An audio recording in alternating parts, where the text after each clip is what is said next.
I believe the fighting will soon cease in Ueno. Even though they're fighting furies, I don't think Shiranui will have much trouble. Perhaps we should come to his aid soon. Indeed. Kazuma nodded towards Amagiri before turning to face me once more. Just want to shout out to you, Amagiri. Thanks for letting Kazuma just hug her for a while you were dealing with furies in the background. Appreciate it. Return to the inn. What? I can't just let you two handle this alone? Don't flatter yourself. What good do you expect to do? You look dreadful. Hurry up and return to the inn. Get some rest. Got it? I was deeply concerned with the outcome of the battle in Ueno, but I trusted Kazuma to take care of things, and I was comforted by the fact he was looking out for me. Okay, got it. I did as he told me and returned to the inn. Man, she acquiesced so easily. I'm shocked. After hours of waiting, Kazuma finally returned, slinking into the inn with a reserved expression. Shiranui performed his duty and destroyed all of the fakes. If you sincerely wish to reunite with the Shinsengumi, then prepare your things at once. He spoke curtly, leaving me with that as he exited my bedroom. Alright. The next day, I returned to my childhood home on the outskirts of Edo. As I snuck inside, my eyes were drawn to a chest full of father's belongings, including some of his old clothes and medical tools. I wanted to cry, but there was no time for tears. I grabbed an armful of my belongings and swiftly packed them into my satchel for safekeeping. I was startled by the creak of the front door. As I peeked my head out, I saw...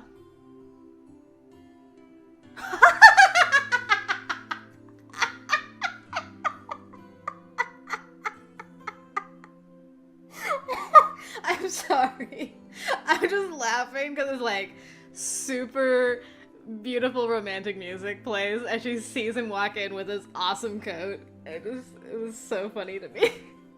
Like, oh, do I hear the angels singing?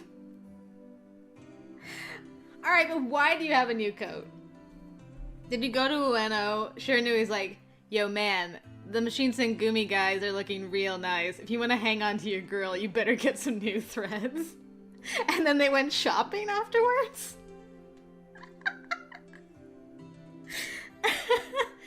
Oh, that's my headcanon anyway. That's amazing. Okay. Have you completed your preparations? I nearly didn't recognize him, as he was sporting Western-styled clothing that was so foreign to me. His new uniform clung to the dimensions of his body so nicely that I couldn't help but blush at how fetching he had looked. Dang! Clung to the dimensions of his body. Very fetching. It hugged his dimensions like a lifeline, you might say. I looked away to keep from staring at him. What is with your face? Do you want a uniform like this or something? Actually, now that you mention it. Oh, no! Under normal circumstances, it was unlikely that anyone would ever see clothes like what Kazuma had been wearing. I don't need them. Besides, they look a little uncomfortable. Not at all. To tell you the truth, they are easier to maneuver in than a kimono. Perhaps one day I shall have a set made for you. Look forward to it. I would love you long time if you did that. Oh no, I couldn't! I am trying to show you kindness. It's a gift. Quit wallowing in your self-pity for once. Dang. Oh. I am trying to give you a present. Accept it, please. People are waiting on us. Let's go. What? What people? I followed Kazuma outside into the front yard, still overrun with weeds, and there stood... Yeah! Get the demon boys on a road trip. I'm here for it. Oh, Shiranui. So you're the person waiting for us? Although I had clearly addressed him, Shiranui ignored me, making me think I was imagining things. After a moment, he stared at me intensely. Did something happen? Yet again, he didn't respond, choosing instead to chew on his lips as he chose his words carefully. Oh, bringing up Sano. Interesting. Do you remember the Shinsengumi captain named Harada? Of course. Harada was one of the kindest people I met when I lived with the Shinsengumi. It confused me as to why Shiranui would mention him. Is he dead already? As I considered the possibilities, it hit me. It felt as though I had been struck with an arrow to the chest, and suddenly it was difficult to breathe. No. No, it can't be. Did something happen to Harada? I tried shooing these thoughts away, thinking myself as something of a cynic, but Shiranui spoke up. Oh. You are both fighting there? Dang, dude. The Sano Shiranui romance lives on. Harada passed away. He lost his life battling the Furies in Ueno. What? Even though I had braced myself for the possibility, nothing could soften the blow of the truth. Why would Harada... Because Dr. Matsumoto mentioned something about how Harada was no longer marching with the Shinsengumi, I had no idea he was involved in the battle at Ueno. While investigating the movement of Koto's Furies, he and I crossed paths.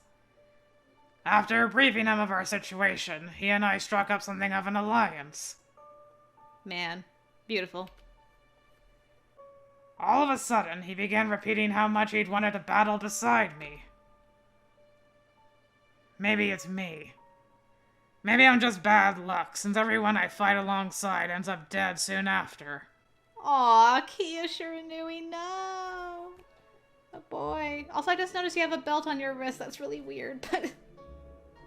My boy! Although I watched Shiranui's lips moving, my mind instinctively muted everything else he was saying, because I don't care how he's feeling. I tried my best to focus on the image of Harada.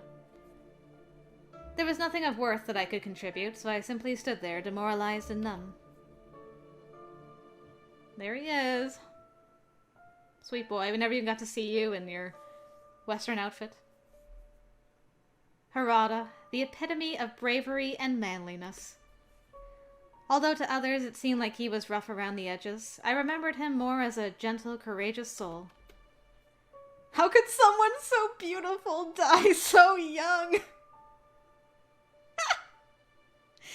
Oh no. Just put that on the graves of all the Shinsengumi boys, honestly. Poor Sano.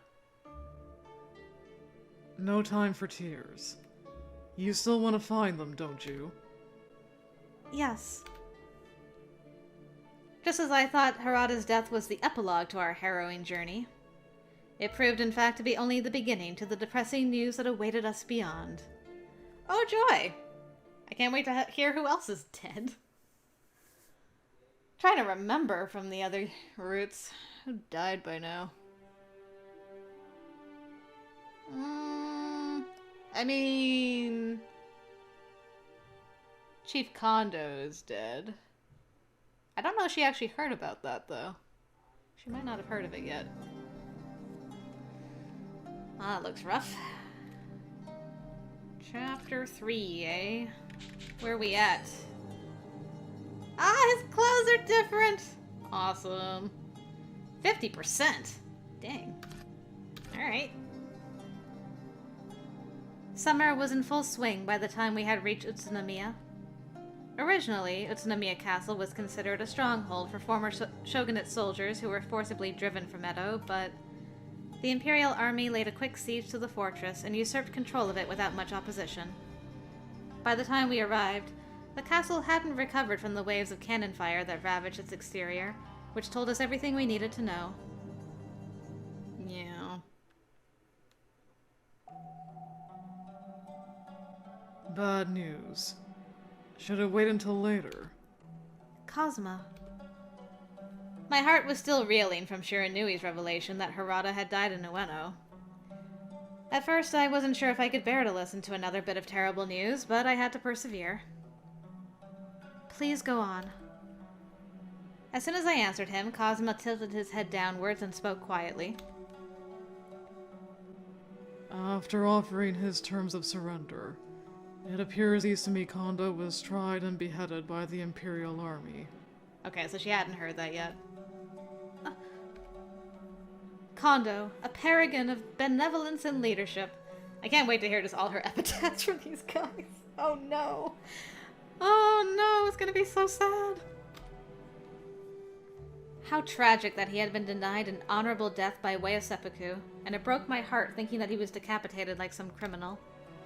For a moment I remained silent, softly turning these thoughts over in my head as Cosma looked away. You can decide whether or not you believe it.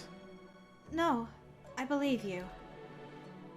When Dr. Matsumoto notified me of Kondo's surrender, I considered this to be the worst-case scenario. I buried the thoughts somewhere, clinging to the thin hope that he would be rescued, or maybe they would show him mercy for his character. But hearing Cosma say it, having it become real through his curt, impersonal words, was a devastating blow at a time when I was reaching my limit. So what does it mean for the Shinsengumi now? Kondo proudly served as the Shinsengumi's chief, and without him I wondered how they would adapt now that they had been put under the microscope. After being humiliated, per usual, at Utsunomiya, I hear they march towards the Aizu domain to continue fighting. Where does that leave you? His question seemed less interrogative and more interested in my feelings, which I appreciated. However, I figured he was intuitive enough to know that my opinion on the matter was unchanged, and I answered him resolutely. I looked him square in the eye. I'm going to Aizu too. I'm going to go wherever the Shinsengumi men are. Stares at me for a while. So, shall we go? We're just chasing them all over the place. This is interesting. I was not expecting us to chase them all over the map, but here we are. Kazuma smirked, and together he and I guess when he was glaring at me, he was smirking, and together he and I set off on another expedition north to locate the Shinsengumi. En route to Aizu, it caught our notice that many other travelers were wearing Western clothing, and Kazuma and I feared my kimono would attract suspicion, so I got my present. Thus, I was forced to wear a different disguise, one curated by Kazuma in the clothes he had made for me. As I acquainted myself with these new foreign clothes, the summer faded into September 1868. I'm so happy I got my outfit! After a long and encompassing journey, Kazuma and I set foot in Aizu, gazing at the peripheral view of its vast, deciduous landscape. Tensions boiled under the surface in anticipation of the upcoming battles, particularly in the small settlements and villages surrounding the area of Shirakawa.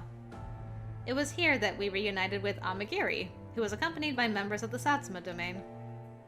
Hello? The Shinsengumi were all wrapped up with fighting around Shirakawa Castle until the end of May. They held the castle until June, but then everything fell apart.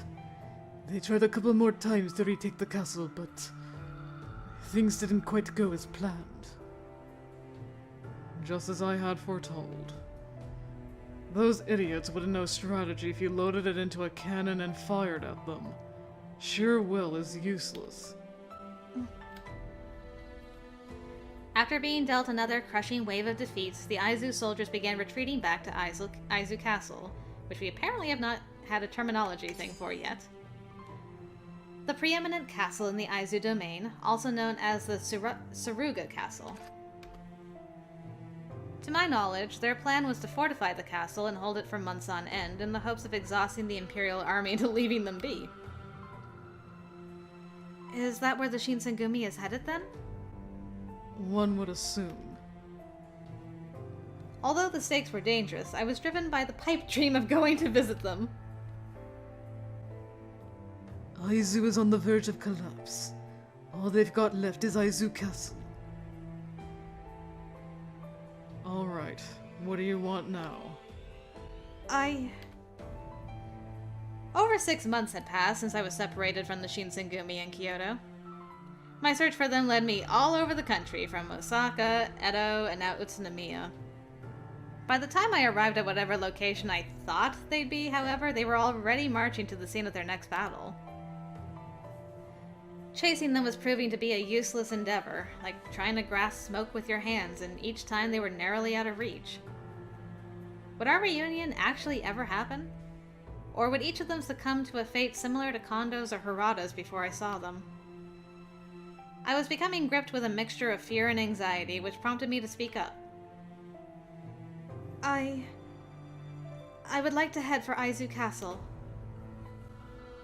I am unamused by your poor attempt at humor.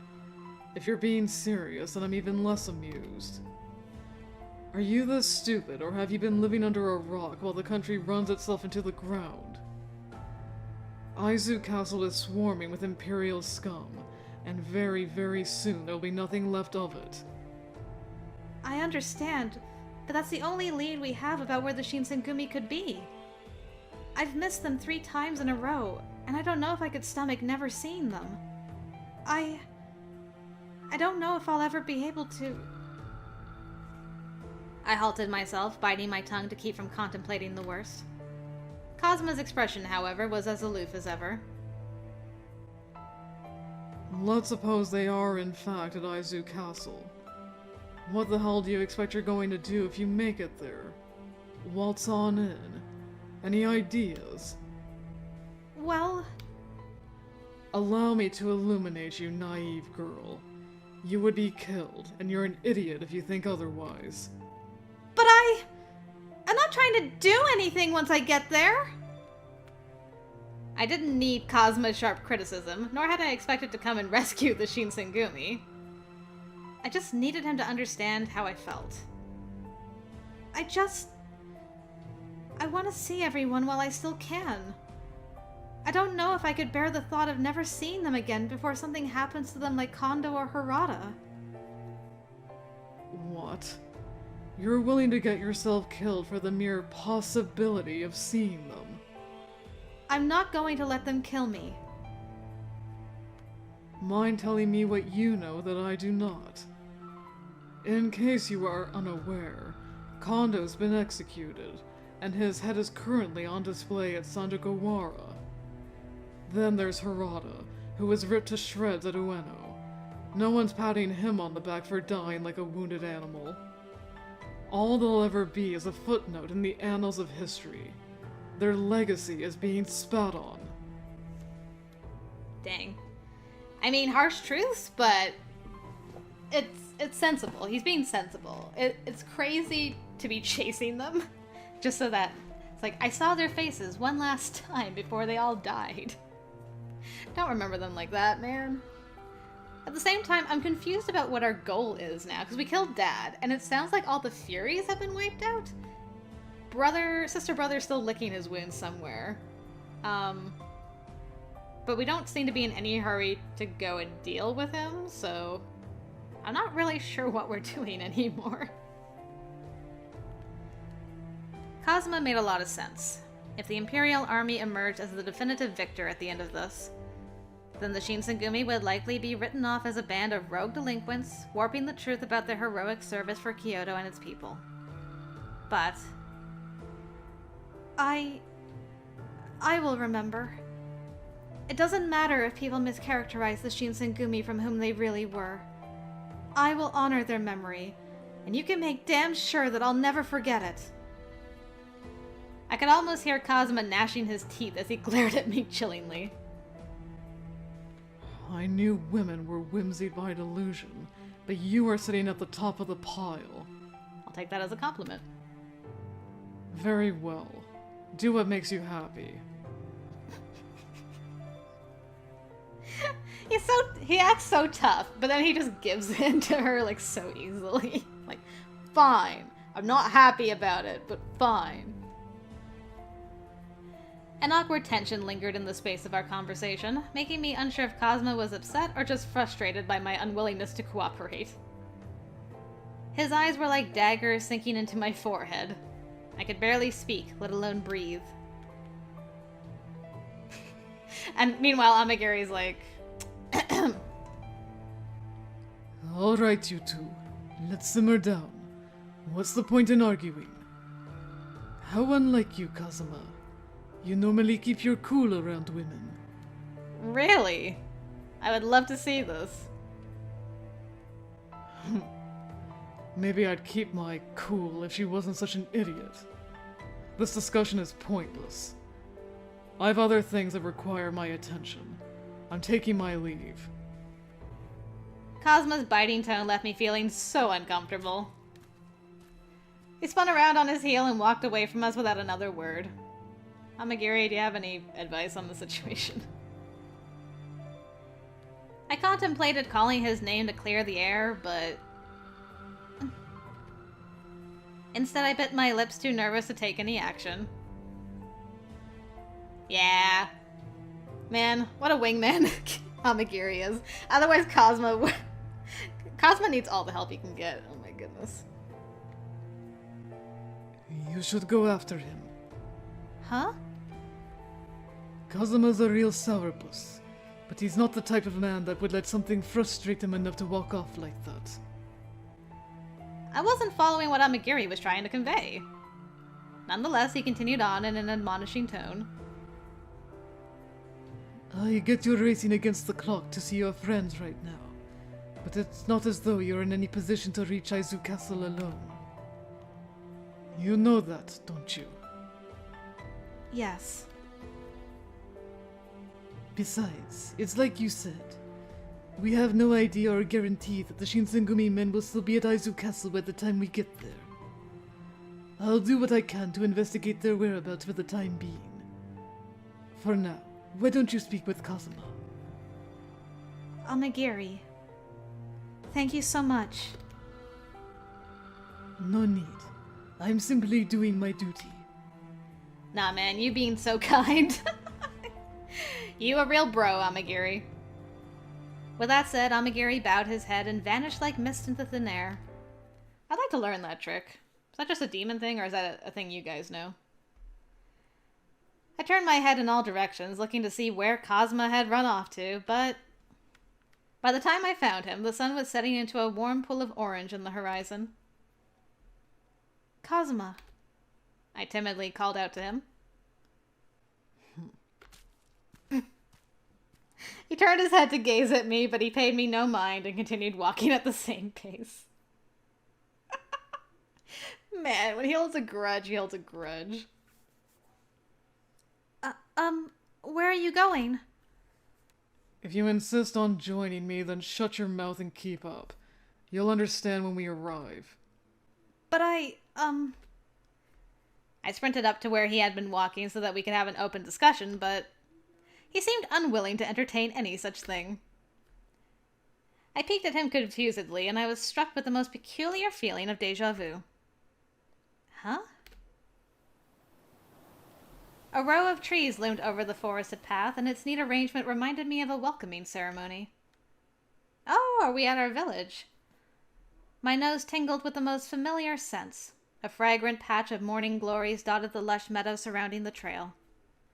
My body was trying to tell me something, consuming me with this vague sense of yearning. It all felt so surreal to me, and I couldn't place my finger on what it was.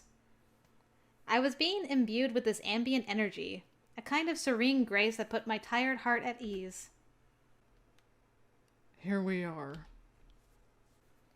Before I had an opportunity to voice how strangely I felt, Cosma stopped walking. This place was?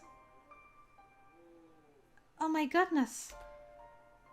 My eyes scanned the environment, hitting me with a blast of nostalgia that nearly brought me to my knees. Beside us was a charred hut with a fallen support beam cutting through the middle of it, and my mind immediately filled in the blanks of what it used to be. We arrived at a village, and in the middle was a decayed well encircled by overgrown weeds. I picked up on the life that used to inhabit this place. Shards of an old bucket were scattered around the well, and an old doll laid in the grass near my feet. There was no mistaking it. This was... Is this... the village where I was born? I asked Kazuma shakily. Kazuma neglected to answer me and shut his eyes. Just then. Something caught his attention in the distance, and Kazuma darted up a small hill to see what it was. To my surprise, we saw... Kaoru? Aww. We found him collapsed in a bed of flowers, and my heart dropped. He came home. On the side of his ribcage was gauze that had been completely soaked with blood. I was under the impression that he attempted to treat the injury inflicted by Kazuma, but it wouldn't surprise me to learn that he fled to this village in anticipation of death's cold embrace, left to suffer his last bitter moments alone. The rigor mortis has set in. He's been long dead. Dang! So Dad and brother are both dead already, and we just started Chapter 3? What else is there to do? Are we just gonna, date like normal people now? What happens after this? That is so sad, though, that he came back home. I took comfort, at least, in the fact that his expression seemed rather peaceful. Part of me almost believed that, after the evening passed, he'd wake up to greet the morning dawn, and we could talk about everything that happened. Maybe over some breakfast. Just then, a flashback hit me like a speeding bullet. It was from years ago, back when he and I lived in the seclusion of Yukimura village. Brother! I want to see the field of flowers again! Please take me! We can't go there anymore. Why not? Father scolded me for taking you there. He said that since you're a girl, I can't take you anywhere dangerous. But I was fine! Did you tell them? Chizuru doesn't need help. Look, I can't take you, all right? I'm a boy. Demon boys have to do their job. They have to protect girls. I finally remembered. I don't know what caused me to forget years ago. Why, when my village was set ablaze, had Kaoru risked his life to protect me? Why are you crying? It wasn't until Kazuma pointed it out that I realized there were tears falling down my face. Oh, I'm just standing in the shards of my childhood home, and my brother is dead at my feet. I don't know why I would be crying right now. I just remembered something important. Important? I nodded. It wasn't just Kaoru that saved me either. Father carried the two of us in his arms, barreling down the mountain as fast as he could run. Afterwards, he took me in and gave me the best childhood I could have ever asked for. I was... loved. There were so many people who protected and cared for me. Most of all, Father and Kaoru. I see. Kazuma didn't press the subject further. The two of us listened to the gentle hum of the wind passing through this forsaken village, grazing against the burned wood creaking far away. Your brother deserves to be buried. A grave befitting the head of the Yukimura clan. Aw. We're gonna bury him? That's so nice.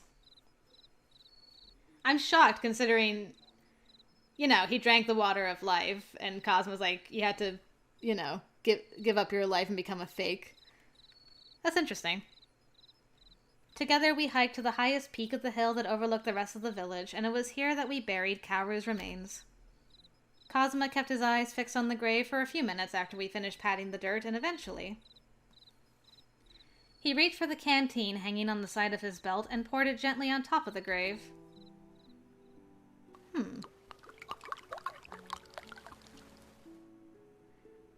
The sake reflected the glimmering moonlight as it fell from the canteen, seeping deep into the soil.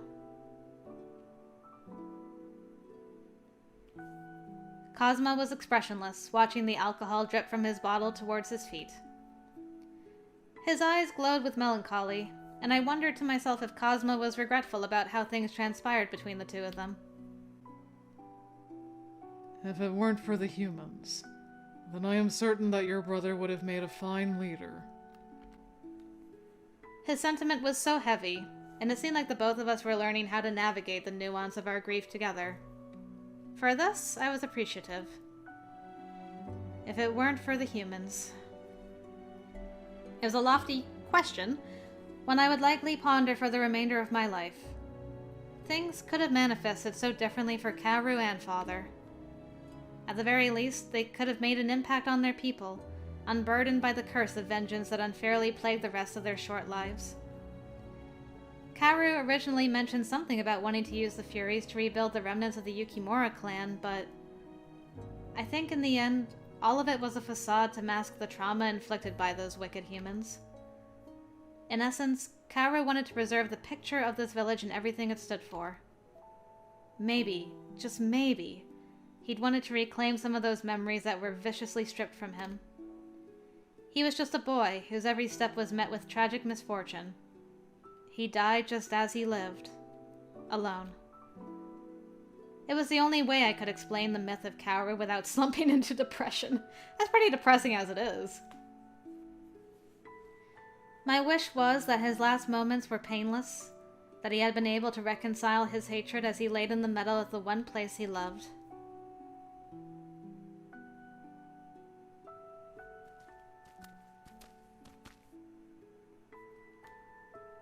Kazuma. What?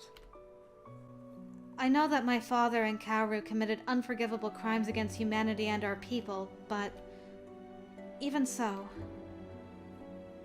do you think it would be okay for me to remember them as gentle, kind people?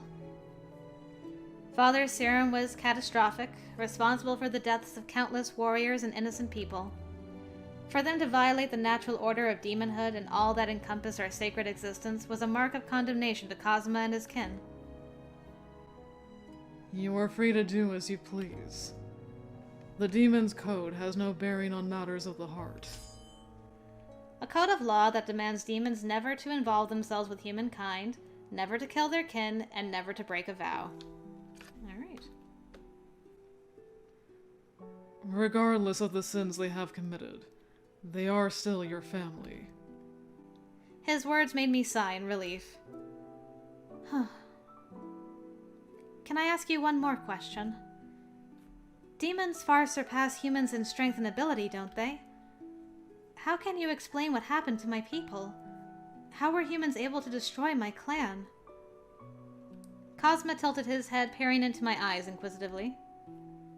Perhaps he was testing me to see if I could handle the truth.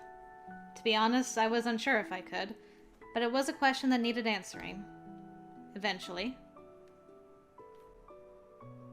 The Satsuma, Choshu, and Tosa formed a secret alliance in order to overthrow the shogunate and approach demon clans to aid their cause. They needed more help than the Cosmo or Shiranui clans could afford to give them, so they went east. It was then that they asked the Yukimura clan. Your people, however, were unenthused about the idea of participating in human affairs, particularly in regards to warfare, and supposedly declined to help. Having demons as allies was crucial not only for their untold powers, but because having them as enemies was an extremely dangerous proposition. Because the Yukimura clan expressed no interest in helping them, the anti-shogunate domains interpreted its refusal as a challenge to their authority. That's why my clan was destroyed? That was their justification for killing my people? I cried out in defeat, and Kazuma turned to gaze at the scorched village below the hill. It was futile. The past couldn't be changed. Do you now feel their hatred? Remain in the shadows, out of the affairs of mankind. This is where demons belong. Of all the clans, yours is the one who put the dignity of its people first by refusing. The humans had no right to attack your people, and were blinded by their lust for power. I directed my gaze towards the floor as Cosmo muttered words of comfort. His voice was hushed, hovering just above a whisper, and he continued. It was never my intention to reveal the history of the Yukimura clan to you, but I suppose because we are here, it is unavoidable. Do you not resent the humans for what they've done? How should I respond? I feel like there's some justifiable anger, but more than anything, she's just so sad about it all. There's a part of me that thinks about how I should hate them, but there's something overriding that angry voice, and instead, I just feel sorrow. I'm just so heartbroken. Sorrow. I nodded. When I first learned of what compelled Father and Kaoru to embark on this path of vengeance, all I felt was sorrow. Grief had taken me entirely. I had been reminded of the family I used to know, as well as the parents that I would never know. My real father and mother, as well as the rest of the Yukimura clan, do you know how they died? I haven't the faintest idea. My only knowledge is that none of them put up much of a fight, and were complicit in the humans' rampage. It was an admirable effort. They held on to their convictions as demons by refusing to fight the humans, even at the cost of their own lives. As Cosma and I walked through the village, I kneeled down and touched my fingers to the burned pillar I'd seen when we first arrived. Had I touched this pillar as a child? Now it was a dried and freezing surface. Is there no way for us to live in a world where everyone can coexist peacefully? Why couldn't we all laugh and live in harmony with one another? Why was the pursuit of peace so entrenched in the deaths of innocent lives? The Shinsengumi exposed me to so many different walks of life, a range of motivations, ideologies, and ambitions. When two opposing parties were unwilling to compromise, then it usually led to war, but all anyone should be concerned about is helping out their fellow man. Surely we all had this goal in common. It just breaks my heart to see that people are so willing to inflict pain on others. I see. I can see how hurt you are. Cosma took this opportunity to console me rather than refute me, and he nodded quietly. There was a kind twinkle in Cosma's eyes, which I had noticed to be uncharacteristically placid when I looked at him. Oh. Okay. You like her heartbrokenness. Great. Indeed. Perhaps a day will come when we will no longer need our swords to speak for us. Wow. That's the most optimistic he's ever been. Eventually, we fell quiet, naturally running out of things to say. After a moment, Cosmo broke the silence by muttering to himself. Humans are hopeless. They are, without exception, drawn to conflict like a moth to a lantern. That is why demons have forsaken them. My desire to participate in this war wanes with each day. And, of course, so should yours. Cosma. I had no intention of being anywhere near this war either. But there was still so much I needed to do, namely learning the fate of the Shinsengumi. Understandably, they were still deeply involved with the war and whatever outcome awaited them. Don't think that I'm unaware of your concern for the Shinsengumi's safety. Huh? If you want to see them so badly, then it is pertinent for you to exercise patience. If you become restless and enter the middle of the conflict too hastily, then you'll die before you get a chance to reunite with them. Impatience is unbecoming, and I believe none of your ancestors would wish that upon you. You're right. As Cosma said, I had been impatient all this time. Cosma was often blunt, if not outright rude, but he was speaking honestly, and I could tell that he was genuinely worried for my well-being. That I knew for sure. Thank you for looking out for me. Well, with your penchant for recklessness, it is a necessity. Recklessness? How else could I describe it? You have no means of reaching Izu Castle by yourself. Although Cosmo was once again snidely chiding me for being so meek. For some reason, I found his delivery endearing, and his words snaked their way into my heart. That smile's kinda nice, too. Amagiri said the same thing that you did, Cosma. He said that we have no way of knowing whether or not the Shinsengumi will still be at Izu Castle by the time we arrive, so I should wait. So for now, I guess I will wait until we know for sure. Cosma scanned me, his eyes thinning with satisfaction. Glad to see you're wizened up by taking my advice to heart. Obedience is a good look on you. You are well on your way to becoming the ideal wife. And the moment's ruined again. Call him out, girl. Way to miss the point! Besides, I'm not your wife, Cosma. After scoffing at Cosma's suggestion, I turned to get one last glimpse of the immaculate scenery around us. All I'd wanted was to reunite with the men of the Shinsengumi, but even more so, I couldn't bear the thought of letting the deaths of my paternal parents, father and Kaoru, be in vain by wasting my life so wantonly. I had to make absolutely sure to pick and choose my battles, as Cosma put it, wisely. As Cosma and I left the village, I put the image of the charred ruins behind me, and instead carried the resolve to honor my people and their sacrifice. Wow. Amazing. That was great. What a great scene that was.